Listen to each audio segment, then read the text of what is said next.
Hi guys, so I am here today with my March reading wrap-up video. I wanted to get it recorded last weekend, but I actually came down with a really sore throat. I thought I was getting tonsillitis last weekend.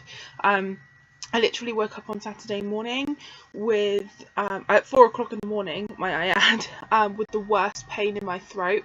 And I thought, oh god, here we go again. But it hasn't really developed into tonsillitis, but it is sort of swollen and kind of sore. So I'm dosed up with everything that you can possibly take for a sore throat. So I am feeling a bit better now than I did last week. So yeah, I thought I must get this recorded today before it gets any later. So I had a really good reading month in March. I managed to read, if I've counted correctly, I've managed to read 13 books, which I'm really happy with. So the first the first 7 books are all part of the same kind of series, and it's the Luke and Leah series by Sydney Landon, and the first book is Pierce, second book is Fractured, the third book is Mended, and that's sort of like the original trilogy, which is about the same two people, and then it kind of spins off into characters that were in the first 3 books. They then get a book. So the 4th book is Rose, the 5th book is Aidan, the 6th book is Lee, and the 7th book is Anthony.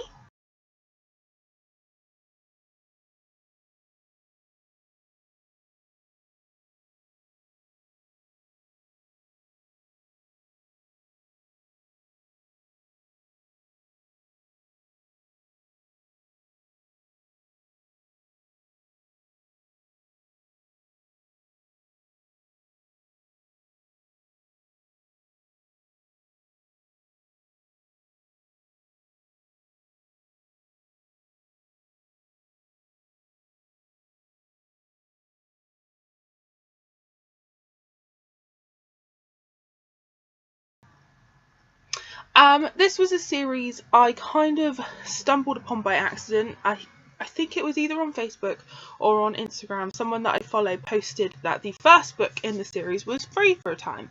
So I thought, oh, I'll download that and read it. And I really got into it really quite quickly. It really hooked me in. It's about a guy called Luke and a girl called Leah, obviously, and they meet, and it's obviously about their relationship. He is very successful, very rich, has kind of a secretive, tragic history, and so does Leah. They both have history, and they meet, and they're like sort of instantly attracted to each other, and it's then like, does their pasts come back to haunt them?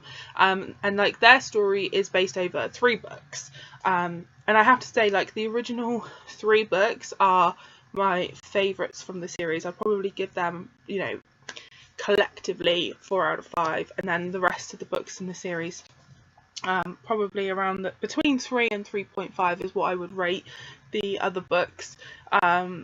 So Rose, for example, which is book 4, is Leah's best friend, and she has kind of a tense relationship with her family. They're very much like controlling. They want her to do this, they want her to do that, which really has messed her up mentally.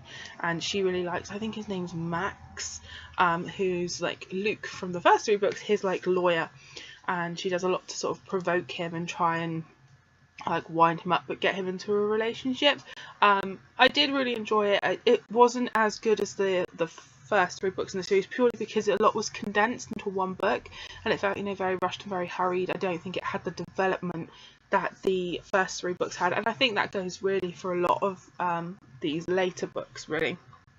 Aidan is about Luke's best friend.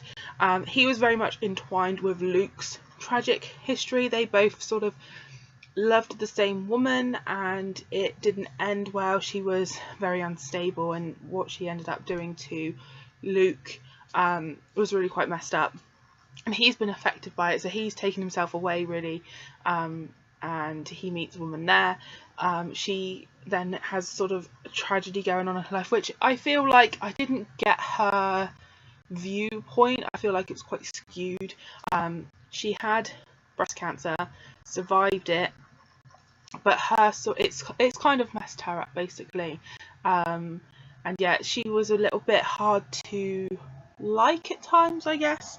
The next book is Lee, and this is actually about Leah's father. And his book was a bit odd in that he's kind of like he came from like gangster beginnings. So yeah, bit of an odd one, but I did enjoy it. And then the last book that I've got up to is Anthony, and I'd say this might be the book that I've enjoyed the least so far, which is probably why I haven't picked up book 8 yet. Anthony is connected to Lee somehow, and he gets involved with the woman in Lee's book, her sister, basically. But it was a bit weird. I felt a bit disconnected to it, if I'm honest. I didn't really get into that one very much. So the next book that I read was Matilda. I'd picked up this really beautiful like 30th anniversary edition because it is stunning. It's really pretty, and then the end papers are these really cute pink ones, and under the dust jacket here. I actually haven't hauled this yet, but I just really wanted to read it. I knew it would be a really quick, really light read, and I really just wanted to delve back into the world of Matilda, and I read it over the course of a couple of days because I was sort of delving in and out of other things. But yeah, I really love this. It was obviously a 5 out of 5 star read. It's made me want to go back and read more Roald Dahl, and like just yeah, go back to my youth, make me feel young again, because it was my birthday in March, and to say I feel ancient is an understatement. So the next book that I read was Soaring with Fallon by Kristen Proby.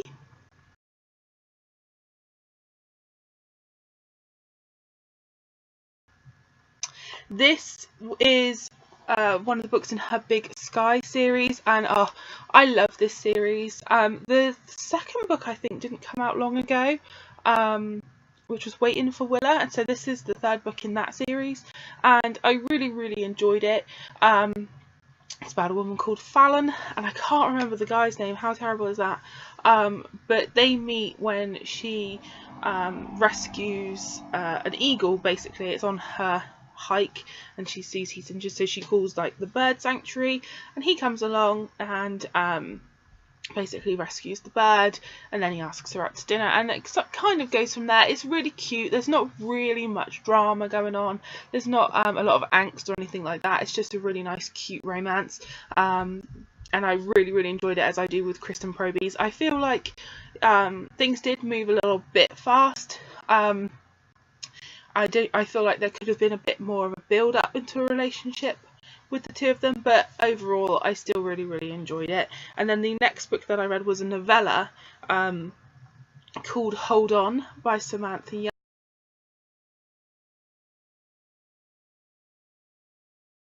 Young. And I really like Samantha Young. She wrote the Dublin Street series, and she also wrote, it's quite hard to see now with my trolleys here, but she wrote Hero, and she also writes on Heart's Boardwalk, and she also wrote, what's it called? It's going to annoy me. As Dust Dances, which is one of my favourite books by her that came out last year. But the twist is that it's set in Kristen Proby's sort of universe. So it's Samantha Young writing the story, but it's like, it's a crossover book basically. So one of her, the main character in As Dust Dances is Killian. His sister is in that book. Oh my god, I can't remember her name. Oh my god, anyway. She's in that book, but she's obviously not the protagonist. Now in Hold On, she is the protagonist of this novella, and she goes to Montana for like a skiing holiday to find herself after the events that you kind of find out about in As Dust Dances. She's had a rocky relationship and stuff, and there she meets the brother of the guy in Soaring with Fallon. It's his brother. So it's Kristen Proby's sort of character that Samantha Young's character falls for. It was really fun to have two of my sort of favourite authors meet and cross over. I thought it was really well done. I just wish it was longer. I wish it was a fuller novel, because I do enjoy novellas, but sometimes my biggest complaint is always there wasn't enough, or everything happened too fast, which of course it has to in a novella. But I just wish they'd had more development, or they'd had their own full-length novel. I was kind of hoping for that, but I really enjoyed it. The next book that I read is Your Love Is Mine by Bella Andre. This is a book in her Sullivan series. This is her main Sullivans. The Sullivans overall is a big family, and each member of the family, you know, gets their own romance novel. Really, really love it. I've talked about the Sullivan series for years on my channel. You know, I'm always keeping up with the Sullivans, as it were. And this set sort of breaks off, and it's about the main Sullivans, because the original ones were like the San Francisco Sullivans. They were the original ones, and now we're getting the main Sullivans. And it's really cute. Cassie is like, she makes sweets. She makes sort of art out of sweets, really. She's a master confectioner. And she rents out her cabin to, is it Finn? I think it's Finn. And his little girl. She's, you know, a baby. And she pretty much instantly loves them. She wants to help them and really be there for them. But he's very mistrustful because of the circumstance of his past. He's a big Hollywood screenwriter, but he has a lot of secrets. And basically, the baby is not his baby, it's his sister's baby. But he's trying to keep that very much out of the press. But Cassie sort of winds her way into their lives, basically, and wants to help them and wants to win him over. It was really, really cute. I love Bella Andre's novels, like I say, so I really, really enjoyed this one. And then the next two books that I read were Fever and Burn by Maya Banks. I read the first book in the series, Rush, I think last month or the month before, I can't remember. But I really loved her Highlander romance novel, so I've been branching off trying to read some more by her, and I have to say that the Highlander romance remains my favourite. These are very, very different. So basically, the male characters in these are all very dominant, and they're very high up in business, so they want to be in control of everything. And in Fever, it's Jace's novel. He, as soon as he sees Bethany, he's sort of obsessed by her and really wants to be with her, basically. But he has a very close relationship with his best friend, and historically they sleep with the same woman, but from the very beginning he doesn't want to do that with Bethany. And then it comes to light that she's homeless and stuff, and he then can't find her. I did really, really enjoy this one. It was a bit weird having the sort of his history with his best friend and the same sort of women and stuff. That was a bit odd and not normally something, you know, that I like at all. But overall, it didn't take away from too much of the story. And then in Burn, it's his best friend's story. So Ash, it's his story. And this one, he spends a lot of the time saying how controlling he is and how dominant he is, but you don't see much of that in this. And all in both of these, they meet, and obviously it's very sort of instant that they're attracted to these people and want to be with them and stuff. But in this one, it's even faster, I guess. But overall, I did enjoy them. It's not as much as her Highlander stuff, but overall, I did enjoy them. So yeah, that's everything that I read this month. Overall, I had a really good reading month. I got a lot read, and I enjoyed, you know, for the most part, the stuff that I read. So yeah, thanks so much for watching, guys, and I'll see you all soon. Happy reading.